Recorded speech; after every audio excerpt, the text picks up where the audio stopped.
अब हम डिस्कस करने जा रहे हैं methods of evaluation of double integral, यानी कि डबल इंटीग्रल को कैलकुलेट करने के जो मेथड्स हैं उनको हम डिस्कस करने जा रहे हैं। तो basically evaluation of double integral के हमारे पास दो मेथड्स हैं, ठीक है, दो मेथड है हमारे पास। एक तो जब हमारे पास जो लिमिट है वो फिक्स है, यानी कि व्हेन लिमिट्स आर फिक्स्ड और कांस्टेंट, यानी कि जब हमारे पास लिमिट फिक्स्ड यानी कि कांस्टेंट हो तब अलग तरीके से हम सॉल्व करेंगे इंटीग्रल को, और जब हमारे पास व्हेन लिमिट्स आर वेरिएबल, ठीक है, यानी कि जब हमारे पास लिमिट जो होगा वेरिएबल होगा तो उसको अलग तरीके से हम सॉल्व करेंगे, और जब फिक्स होगा तो उसको हम अलग तरीके से सॉल्व करेंगे। तो सबसे पहले हम बात कर लेते हैं कि जब हमारे पास लिमिट फिक्स होता है यानी कि जब कांस्टेंट होता है तो उसको सॉल्व करने के लिए, यानी कि जब हमारे पास इंटीग्रल गिवन होगा और उसमें कांस्टेंट लिमिट्स होंगे तो उस केस में उस इंटीग्रल को किस तरीके से सॉल्व करेंगे और कितने तरीके हैं। तो बेसिकली जब हमारे पास लिमिट्स कांस्टेंट होगा तो हमारे पास तीन तरीके हैं उसको सॉल्व करने के, ठीक है। देखिए, पहला जो हमारे पास है, जब हमारे पास लिमिट कांस्टेंट होता है तो हम उसको क्या कर सकते हैं विद रिस्पेक्ट टू एक्स, यानी कि जो भी हमारे पास जिसके रिस्पेक्ट में भी हमारे पास वो इंटीग्रेट करने के लिए बोला होगा उससे हम कर सकते हैं पहले। उसके बाद जो दूसरा हमारे पास होगा वेरिएबल, उसके रिस्पेक्ट में भी कर सकते हैं, जैसे कि विद रिस्पेक्ट टू वाई, ठीक है। साथ में हम क्या कर सकते हैं कि हम वेरिएबल सेपरेबल के यहां पर हम यूज कर सकते हैं, ठीक है, वेरिएबल सेपरेबल। लेकिन ये जरा ध्यान से देखना होगा कि अगर ये पॉसिबल होगा तभी, इफ पॉसिबल, ये हर बार जरूरी नहीं है कि ये वेरिएबल सेपरेबल जो फॉर्म हमारे पास है ये लग जाए। तो हमने देखा कि methods of evaluation of double integral दो तरीके से कैलकुलेट किया जाता है, एक जब हमारे पास लिमिट कांस्टेंट हो और एक जब हमारे पास लिमिट वेरिएबल हो। जब हमारे पास लिमिट कांस्टेंट होती है तो हम with respect to x integrate कर सकते हैं, with respect to y integrate कर सकते हैं, और साथ में वेरिएबल सेपरेबल फॉर्म भी हम लगा सकते हैं, ठीक है। और इसमें हमारे पास क्या है, सिर्फ और सिर्फ हमारे पास एक ही तरीका है जो कि हम क्या करेंगे इसके अंदर, अगर मान लीजिए लिमिट्स हमारे पास वेरिएबल है तो उस केस में हम पहले वेरिएबल वाले लिमिट को हम सॉल्व करेंगे, ठीक है। तो आई होप कि यहां तक आपको समझ में आ गया होगा। चलिए नेक्स्ट पेज पे पहुंचते हैं। तो चलिए अब हम सीख लेते हैं कि किस तरीके से हम लिमिट्स को कैलकुलेट करते हैं, यानी कि जब आपको लिमिट ना गिवन हो तो उस केस में आप लिमिट कैसे लेंगे उसको सीख लेते हैं। इस चीज को सीखने के लिए हम एक एग्जाम्पल का हेल्प ले लेते हैं। एग्जाम्पल के रूप में मान लीजिए कि हमारे पास एक इक्वेशन है, ठीक है, वैसे तो इनइक्वालिटी है, हम इसको क्या करते हैं इक्वालिटी में कन्वर्ट कर लेते हैं, x प्लस में y इक्वल्स टू 1, ठीक है। अब ये जो x प्लस में y इक्वल्स टू 1 है इसके कॉरस्पॉन्डिंग हमारे पास एक ग्राफ ड्रॉ कर लेना है, ठीक है। ये x axis, y axis and this is the origin. x plus में y के लिए अगर हम ग्राफ ड्रॉ करें तो हमने 10th क्लास में सीखा था ग्राफ ड्रॉ करना, ये x की वैल्यू के लिए, ये y की वैल्यू के लिए। अगर x की वैल्यू 0 है तो y की वैल्यू कितनी आएगी 1। अगर y की वैल्यू हम यहाँ पर 0 रखते हैं तो x की वैल्यू आती है यहाँ पर 1। तो देखते हैं हमारे पास x जब 0 है तो y हमारे पास 1 है, x 0 तो y 1 यहाँ पर ले लेते हैं, ठीक है। ये हमारे पास x 0 y 1। अच्छा, जब x 1 है तो y 0, तो मान लेते हैं ये रहा। अब इन दो पॉइंट से पास होने वाली जो लाइन है वो ये है, ठीक है। तो इस तरीके से हमने क्या कर लिया, एक ग्राफ ड्रॉ कर लिया। अभी जो ग्राफ हमारे पास है, ठीक है, अब ये ग्राफ जो हमारे पास है, ये जो हमारे पास एरिया जो हमारे पास बाउंड हो रहा है ये वाला इसके द्वारा वॉल्यूम या फिर एरिया कैलकुलेट करना है। लेकिन यहाँ फिलहाल हमें एरिया कैलकुलेट नहीं करना, हमें तो सिर्फ और सिर्फ लिमिट कैसे लेते हैं वो देखना है। तो ये जो हमारे पास लाइन है ये किसको रिप्रेजेंट करती है, तो ये इस इक्वेशन को रिप्रेजेंट करती है। ठीक है, ये जो कोऑर्डिनेट हमारे पास है वो 1,0 है। ठीक है, चलिए तो अगर हम बात करें यहाँ पर कि इसके अगर एरिया को ही अगर हम कैलकुलेट करते तो किस तरीके से करते, तो सिंपली हम क्या करते हैं, हम यहाँ पर एक स्ट्रिप कट करते। ठीक है, अब ये स्ट्रिप कट करने के हमारे पास दो तरीके हैं, या तो हम क्या करते हैं ये वाई एक्सिस के पैरेलल कट करते हैं, या तो हम एक्स एक्सिस के पैरेलल हम कट करते हैं। ठीक है, दोनों के लिए जो लिमिट है वो वेरी कर सकती है। ठीक है, तो यहां पर हम फिलहाल इसके लिए एक्स एक्सिस के लिए हम देखते हैं। तो एक्स एक्सिस के लिए अगर हम देखें तो हमारे पास जो लिमिट है एक्स एक्सिस पर, जरा ध्यान से देखिए, एक्स एक्सिस पर हमने कैलकुलेशन करनी है लिमिट की। तो एक्स एक्सिस के लिए हमारे पास एक्स की जो वैल्यू है वो 0 से एक्स इक्वल्स टू 1 तक, यानी कि एक्स एक्सिस पर अगर हमने ये परपेंडिकुलर अगर हमने स्ट्रिप कट कर रखा है तो x की जो लिमिट होगी 0 से 1 होगी। इसी तरीके से अगर हम y एक्सिस पर अगर ये स्ट्रिप ऐसे कट करते हैं which is parallel to the x axis, then हमारे पास क्या होगा, ये जो लिमिट होगी, ठीक है जरा ध्यान से देखिए, ये जो लिमिट होगी हमारे पास वो क्या होगी हमारे पास 0 से 1। ठीक है, y इक्वल्स टू 0 से y इक्वल्स टू 1।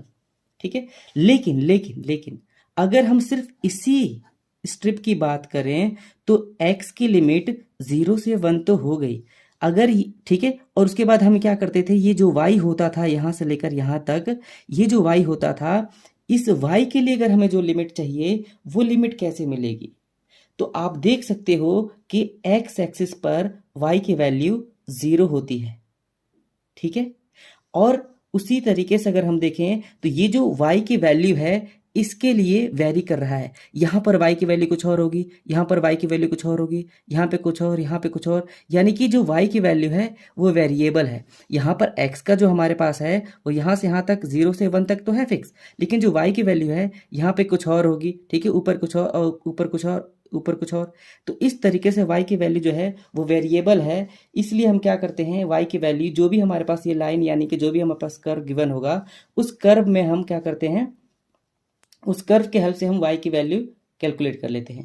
तो यहाँ पर y इक्वल टू क्या हो जाएगा 1 माइनस में x, तो यानी कि हमारे पास x की जो लिमिट x 0 से लेकर x इक्वल टू 1 तक है और y की लिमिट 0 से लेकर y इक्वल टू 1 माइनस में x है। ठीक है, तो आई होप कि ये आपको लिमिट लेना आ गया होगा। ठीक है, और अभी भी नहीं आया तो जब हम क्वेश्चन को करेंगे देन वो आपको समझ में वहां पर आ जाएगा। चलिए नेक्स्ट पेज पे पहुंचते हैं। तो चलिए एक एग्जांपल करते हैं जहां पर हमारे पास क्या है, double integral limit 0 to 2 and 0 to 1 x y d x and d y. हमें क्या करना है, इसकी कैलकुलेशन करनी है, इसकी वैल्यू को फाइंड करना है। हम इसी क्वेश्चन के हेल्प से हम सीख जाएंगे कि किस तरीके से डबल इंटीग्रल कैलकुलेट किया जाता है। अभी तक जो हमने सीखा वो सारी चीजें हम यहाँ पर अप्लाई करने वाले हैं। ठीक है, चलिए तो सबसे पहले हम बात करते हैं यहाँ पर 0 to 1 limit x y d x और डी वाई की।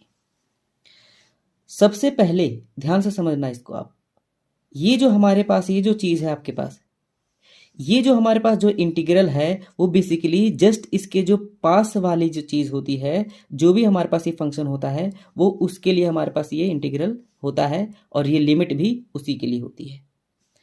उसके बाद आ जाती है हमारे पास ये वाली चीज, ये वाली जो चीज है उसके जस्ट नेक्स्ट वाली होती है। ठीक है, तो आपको इतना समझ में आ गया होगा कि हमारे पास जो भी हमारे पास इंटीग्रल होगा, इंटीग्रल के जस्ट बगल में जो फंक्शन होगा ये उसके लिए होगा और ये उसी के लिए लिमिट भी होगी। फिर जस्ट उसके जो नेक्स्ट हमारे पास है ये वाला, ये जो बच गया हमारे पास जो फंक्शन उसके लिए होगा। और ये चीज तो आपको क्लियर है ही है कि x के लिए ये dx और y के लिए dy। अब हम बात करते हैं कि किस तरीके से जो हमारे पास है इंटीग्रल काम करता है। ठीक है, जब भी हम डबल इंटीग्रेशन करते हैं तो जब भी हम किसी एक फंक्शन का इंटीग्रल लेते हैं तो दूसरे वाली चीज को हम कांस्टेंट के जैसा ट्रीट करते हैं, ये ध्यान दीजिएगा। अगर मैं पहला इंटीग्रल x को x के रिस्पेक्ट में करता हूं तो y को मेरे को क्या करना पड़ेगा, एज अ कांस्टेंट ट्रीट करना पड़ेगा। और अगर मैं पहला इंटीग्रल y का करता हूं तो मुझे x का क्या करना पड़ेगा, कांस्टेंट के जैसा ट्रीट करना पड़ेगा। तो आई होप को ये चीज़ आपको समझ में आ रही होगी, और नहीं आ रही है तो अभी मैं कर रहा हूं उससे आप ये अंदाज़ा लगा सकते हैं कि मैं क्या कह रहा हूं। ठीक है, चलिए तो हम क्या करते हैं, सिंपली इसको हम आई लेट कर लेते हैं। आई बोले तो इंटीग्रल, ठीक है, double integral 0 to 1 x y d x d y. अभी मैं क्या करता हूं, अभी मैं फिलहाल x के लिए करता हूं, मैं इंटीग्रल x का निकालता हूं और y को एज अ कांस्टेंट ट्रीट करता हूं। तो जब मैं y को एज अ कांस्टेंट ट्रीट करूंगा तो सबसे पहले बात तो मैं क्या कर लेता हूं, जिसको मेरे को नहीं करना मेरे को ऐसे ही छोड़ देना है। ठीक है, जिसको करना है, जिसका मुझे इंटीग्रल निकालना है उसको मैं, ठीक है, इंटीग्रेट करता हूं। जैसे x को अगर मेरे को इंटीग्रेट करना है तो x का जो हमारे पास इंटीग्रेशन होता है वो क्या होता है, x की पावर 2 अपॉन में 2 प्लस, उसके बाद हम क्या करते हैं, ये स्क्वायर ब्रैकेट का साइन, उसके बाद हम क्या करते हैं, लिमिट 0 to 1, और यहाँ पर हमारे पास क्या बच गया, डी वाई। तो यहाँ तक आपको समझ में आ गया होगा। उसके बाद हम क्या करते हैं, सेम 0 to 2, अब लिमिट पुट करते हैं। लिमिट पुट करेंगे तो क्या हो जाएगा, 1 का स्क्वायर 1 अपॉन में 2, और ये 0 पुट करेंगे तो 0 का स्क्वायर अपॉन में 2 0, और यहाँ पे डी वाई, फिर 0 to 2 1/2, और यहाँ पर 0 0 लिखने की ज़रूरत ही नहीं है। ठीक है, तो हमारे पास क्या बच गया। अच्छा, एक चीज़ और, यहाँ पर हमारे पास जो y था, y यहाँ पर ध्यान रखते रहना आप, ठीक है, कि यहाँ पर y है। ठीक है, y इधर ले लेते हैं, तो यहाँ पर 1/2, और यहाँ पे जो y बच गया, y यहाँ पर डी वाई। ठीक है, चलिए अब हम क्या करेंगे, 1/2 यहाँ पर कांस्टेंट है, इसको बाहर कर लेते हैं। उसके बाद यहाँ पर 0 to 2, और यहाँ पर y डी वाई। अब हमारे पास क्या बच गया, 1/2, और y का करेंगे इंटीग्रेशन, y का 2, और यहाँ पर 2, फिर लिमिट 0 to 2, यहाँ पर क्या हो जाएगा, 1/2 इंटू में 1/2, ये वाला 2 बाहर, यहाँ पर अपर लिमिट पुट करेंगे 2 की पावर 2 यानी कि 4 माइनस में 0। ठीक है, चलिए नेक्स्ट पेज पे पहुँचते हैं। तो हमारे पास क्या आया था, आई इक्वल्स टू 1/2 इंटू में 1/2 4 माइनस में 0, फिर 1/4 इंटू में 4 माइनस में 0 यानी कि 4, 4 से 4 कैंसिल आउट, और यहाँ पर हमारे पास आई इक्वल्स टू 1 आ गया। ठीक है, अब हमने क्या किया, हमने इंटीग्रल को पहले x के रिस्पेक्ट में इंटीग्रेट किया। ठीक है, अब हम क्या करते हैं, y के रिस्पेक्ट में हम इंटीग्रेट करते हैं। तो हमने क्या किया है, जब x के रिस्पेक्ट में इंटीग्रेट किया तो हमने y को एज अ कांस्टेंट ट्रीट किया। अब हम क्या करेंगे, पहले y को अगर हम इंटीग्रेट कर रहे हैं तो हमें x को एज अ कांस्टेंट ट्रीट करना पड़ेगा। चलिए देखते हैं कि क्या हम अगर y को पहले इंटीग्रेट करते हैं तो क्या जो रिजल्ट है वो सेम आता है या डिफरेंट आता है। ठीक है, तो हमारे पास था I equals to double integral 0 to 2 0 to 1 x y d x और डी वाई। अब हम क्या करते हैं, पहले y को इंटीग्रेट करते हैं। तो y को इंटीग्रेट करते हैं तो हम सेपरेट कर लेते हैं यहाँ पर 0 to 1। ठीक है, 0 to 2 y वाले को पहले लिख लेते हैं, उसके बाद यहाँ पर डी वाई, और जो हमारे पास बच गया x एज ए ट्रीट करेंगे कांस्टेंट, यहाँ पर डी एक्स। अब हम क्या करेंगे, सिर्फ इतने पोर्शन को हम इंटीग्रेट करते हैं, ये ऐसे ही रह जाएगा 0 to 1। यहाँ पे इंटीग्रेट करेंगे तो क्या हो जाएगा, y का स्क्वायर अपॉन में 2, और लिमिट 0 to 2, और यहाँ पर x डी एक्स। यहाँ पर क्या हो जाएगा, 0 to 1, यहाँ पर लिमिट पुट करेंगे। ठीक है, पहले बात तो यहाँ पर 1/2 बाहर आ जाएगा, जब लिमिट पुट करेंगे 2 2 2 जा 4 माइनस में 0, यहाँ पर x डी एक्स। ठीक है, अब यहाँ पर क्या हो जाएगा, 1/2 बाहर, और यहाँ पर हमारे पास क्या है, 4 4 भी बाहर आ जाएगा, यहाँ पर 0 to 1, और यहाँ पर x डी एक्स। अब हम क्या करेंगे, हम x का इंटीग्रेशन करेंगे विद रिस्पेक्ट टू x। तो क्या होगा, हमारे पास 4/2 है तो 2 आ जाएगा कट कर। ठीक है, और यहाँ पर क्या हो जाएगा, एक्स का करेंगे तो एक्स स्क्वायर अपन में 2, एक्स का इंटीग्रेशन एक्स का 2 अपन में 2, लिमिट 0 to 1। ठीक है, यहाँ पर क्या हो जाएगा 2 और यहाँ पे 2 बाहर आ जाएगा। ठीक है, यहाँ पे लिमिट पुट करेंगे 1 का स्क्वायर 1 माइनस में 0 का स्क्वायर 0। ठीक है, यहाँ पे कट के कितना आएगा 1 और यहाँ पर 1 इंटू में 1, यानी कि यहाँ पे भी हमारे पास क्या है, आई की वैल्यू हमारे पास 1 ही आई है। यानी कि अगर आप क्या करते हो, अगर आप किसी भी डबल इंटीग्रल को पहले अगर आप x के रिस्पेक्ट में इंटीग्रेट करते हो और फिर उसको बाद में आप y के रिस्पेक्ट में इंटीग्रेट करते हो, तो दोनों से आप क्या कर सकते हो, रिजल्ट सेम पा सकते हो।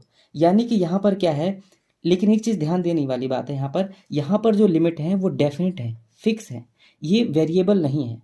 तो जब हमारे पास वेरिएबल लिमिट्स होते हैं, तो जब आप क्या करते हो, पहले x के फिर बाद में y के, या फिर पहले y के फिर बाद में x के रिस्पेक्ट में इंटीग्रेट करते हो, तो उस केस में रिजल्ट सेम रहता है। ठीक है, यानी कि जब आप ऐसा कर पाते हो तो इसका मतलब क्या है कि यहाँ पर जो ऑर्डर ऑफ जो इंटीग्रेशन है वो मैटर नहीं करता है। यानी कि अगर आपके पास ये इंटीग्रल है a to b फिर c to d और यहाँ पर x यहाँ पे y, ठीक है, dx dy, तो आप क्या कर सकते हो, इसको आप ऐसा भी लिख सकते हो a to b x फिर dx। ठीक है, उसके बाद क्या हो जाएगा यहाँ पर c to d y dy, यानी, और इसको और भी एक तरीके से लिख सकते हो, आप क्या कर सकते हो, पहले c to d y dy फिर उसके बाद a to b x dx, यानी कि आप पहले किसी भी फंक्शन को आप इंटीग्रेट करो, उससे फ़र्क नहीं पड़ता। यानी कि यहाँ पर ऑर्डर जो है इंटीग्रेशन का वो मैटर नहीं करता है। लेकिन ये चीज़ ध्यान देने वाली बात है कि ये सिर्फ और सिर्फ जब लिमिट डेफिनेट हो यानी कि फिक्स्ड हो तभी आप ऐसा कर सकते हो, अदरवाइज बिल्कुल भी नहीं कर सकते। ठीक है, तो आई होप कि यहाँ तक आपको समझ में आ गया होगा। चलिए नेक्स्ट पेज पे पहुँचते हैं। तो हमारे पास एक क्वेश्चन है, evaluate double integral of x y with respect to x and y over the region in the positive quadrant for which x plus में वाई लेस देन और इक्वल टू 1। ठीक है, यानी कि हमारे पास ये कर्व गिवन है और इस कर्व के जो रीजन है उसके ऊपर का, मतलब इस कर्व के द्वारा जो भी रीजन होगा उसके ऊपर का जो रीजन है, उस रीजन के लिए हमारे पास जो डबल इंटीग्रल है वो हमारे पास वो ये गिवन है। ठीक है, चलिए तो इस क्वेश्चन को सॉल्व करते हैं। यहां पे लिखते हैं सॉल्यूशन गिवन में हमारे पास जो भी कर्व गिवन होता है, जो फाइंड करना होता है वो लिखना होता है। यहाँ पर x y d x d y ये कैलकुलेट करना है। यहाँ पर जो कर्व है एक्स प्लस में वाई लेस देन और इक्वल टू 1। ठीक है, सबसे पहली बात तो इसको हम कन्वर्ट कर लेते हैं इनइक्वालिटी से इक्वालिटी में अकॉर्डिंग टू द क्वेश्चन। ठीक है, ये जो कर्व हमारे पास है इसके कॉरस्पॉन्डिंग हम क्या कर लेते हैं, ग्राफ ड्रॉ कर लेते हैं। ठीक है, इसके लिए हम ग्राफ ड्रॉ करते हैं तो हम क्या करेंगे, यहाँ पर हम एक टेबल बना लेते हैं एक्स वाई का। ठीक है, एक्स की वैल्यू 0 है तो उस केस में हमारे पास वाई की वैल्यू 1, वाई की वैल्यू अगर 0 है तो एक्स की वैल्यू 1। तो क्या बनेगा हमारे पास, ये एक्स एक्सिस, ये वाई एक्सिस, ये ओरिजिन, एक्स 0 तो वाई 1, यानी कि यहाँ पे मान लेते हैं। ठीक है, एक्स 0 वाई 1 कोऑर्डिनेट, फिर x1 y0 वो यहाँ पे होगा। ठीक है, ये कोऑर्डिनेट हमारे पास 1,0। अब इन दो पॉइंट से, ठीक है, पास होने वाली जो लाइन है वो ये है। ठीक है, तो ये जो लाइन है, इस लाइन का जो हमारे पास इक्वेशन है वो इक्वेशन हमारे पास है x प्लस में वाई इक्वल टू 1। अब क्या कह रहा है कि ये जो हमारे पास जो लाइन है इसके वजह से जो भी हमारे पास ये जो रीजन बन रहा है, इस रीजन, ठीक है, इस रीजन के वजह से जो भी हमारे पास ये सॉलिड जनरेट होगा, उस जनरेट हुए सॉलिड का जो भी हमारे पास जो इंटीग्रल निकल कर आता है वो ये आता है। इसके द्वारा जो एग्जैक्ट वैल्यू है वो हमें कैलकुलेट करनी है। ठीक है, तो सबसे पहले हमारे पास जब भी हम ऐसे इंटीग्रल को सॉल्व करते हैं हमें लिमिट की कैलकुलेशन करनी होती है। तो यहाँ पर हम क्या करते हैं, लिमिट्स लिखते हैं। ठीक है, लेकिन लिमिट कैलकुलेट तो जब हम करेंगे ना, जब हम कोई एक छोटा सा एलिमेंट्री स्ट्रिप कट कर लेंगे। तो हमने यहाँ पर एक वाई एक्सिस पर, सॉरी एक्स एक्सिस पर हमने क्या कर लिया, एक एलिमेंट, ठीक है, कट कर लिया है। ये एक्स एक्सिस पर है which is parallel to the y axis. तो एक्स एक्सिस पर अगर हमने इसको कट कर रखा है, ठीक है, तो एक्स के लिए जो लिमिट होगा वो एक्स इक्वल्स टू 0 से एक्स इक्वल्स टू 1 होगा। लेकिन जो y के लिए अगर हम लिमिट देखें तो y के लिए जो लिमिट है वो वेरिएबल है। इस कर्व के लिए जो y है हमारे पास वेरिएबल है, इसलिए हम क्या करते हैं, यहाँ पर इस वाले पॉइंट के लिए अगर हम देखें और ऊपर चलते हैं ऐसे, ठीक है, हम ऊपर अगर ऐसे चलते हैं तो पहले 0 से होता हुआ जाएगा, 0 से होता हुआ आगे बढ़ता जाएगा और ये वेरिएबल होगा। मैंने तो अभी फिलहाल यहाँ से लेकर यहाँ तक लिया है, क्या पता आप यहाँ से लेकर यहाँ तक लेते तो y की वैल्यू चेंज हो जाती। इसलिए हम क्या करते हैं, y के जो हमारा जो लिमिट होगी वो वेरिएबल होगी। तो यहाँ पर शुरुआत तो y इक्वल्स टू 0 से होगी और जो हमारे पास y की वैल्यू जो वेरी होती जाएगी वो इस वाले लाइन के ऊपर आकर कटेगी, यानी कि ये लिमिट यहाँ पर सेट हो जाएगी। अब ये जो लिमिट सेट हो जाएगी, यहाँ की जो लिमिट होगी वो इस वाले इक्वेशन को सेटिस्फाइड करेगी। तो हम क्या करेंगे, लिमिट भी यहीं से कैलकुलेट करेंगे। तो y की वैल्यू यहाँ पर क्या हो जाएगी, 1 माइनस में x। तो हमारे पास जो लिमिट आ गई x के लिए 0 टू x इक्वल्स टू 1 और y के लिए 0 to y equals to 1 minus में x। ठीक है, चलिए अब क्या करना हमें, सिंपली ये इंटीग्रल आई डबल इंटीग्रल, ठीक है, पहले अगर हम पहले देखें यहाँ पर तो x के लिए ये वाला इंटीग्रल है, तो x के लिए हमारे पास लिमिट क्या है, 0 टू 1, ठीक है। उसके बाद इसके लिए हमारे पास कौन सा है, ये वाला, तो इसके लिए हमारे पास लिमिट क्या है, 0 टू 1 माइनस में x, ठीक है। यहाँ पर x फिर y, यहाँ पर dx और ये dy। अब मैंने आपको शुरुआत में ही बता दिया था कि जब भी हमारे पास वेरिएबल लिमिट जो होगी वेरिएबल होगी तो उस केस में हमारे पास जो इंटीग्रेशन है वो अलग तरीके से होगी। पहले वेरिएबल वाले टर्म का हम इंटीग्रेशन करेंगे, ठीक है। तो यहाँ पर हमारे पास i, यहाँ पर हम क्या करते हैं 0 टू 1, फिर उसके बाद 0 टू 1 माइनस में x और यहाँ पर y dy और यहाँ पर x will be treated as constant, ठीक है, यहाँ पर dx। यानी कि मैंने आपको बताया कि जो शुरुआत में मैंने बता दिया था कि जब हमारे पास लिमिट वेरिएबल हो, यानी कि यहाँ पर वेरिएबल लिमिट हो, ठीक है, तो वेरिएबल लिमिट होने की वजह से हम क्या करेंगे, पहले वेरिएबल वाले टर्म को इंटीग्रेट करेंगे, ठीक है। तो यहाँ पर i इक्वल टू 0 टू 1, ठीक है। y का इंटीग्रेशन कितना होगा, y के 2 अपॉन में 2, लिमिट कितनी होगी हमारे पास 0 टू 1 माइनस में x और यहाँ पर x और ये dx। फिर यहाँ पर क्या हो जाएगा i, यहाँ पर 0 टू 1, यहाँ पर लिमिट पुट करेंगे, पहले तो यहाँ पर 1/2 बाहर निकाल लेते हैं, ठीक है। लिमिट पुट करेंगे तो क्या हो जाएगा 1 माइनस में x उसका स्क्वायर और 0 पुट करेंगे, ठीक है, तो क्या हो जाएगा हमारे पास 0, ठीक है, x और dx। उसके बाद यहाँ पे 1/2, यहाँ पर x से मल्टीप्लाई करते, पहले इसको एक्सपेंड कर लेते हैं, 0 टू 1 एक्सपेंड करने के बाद क्या आएगा, ए माइनस बी का whole square 1 x square minus का 2x, यहाँ पर x dx, ठीक है।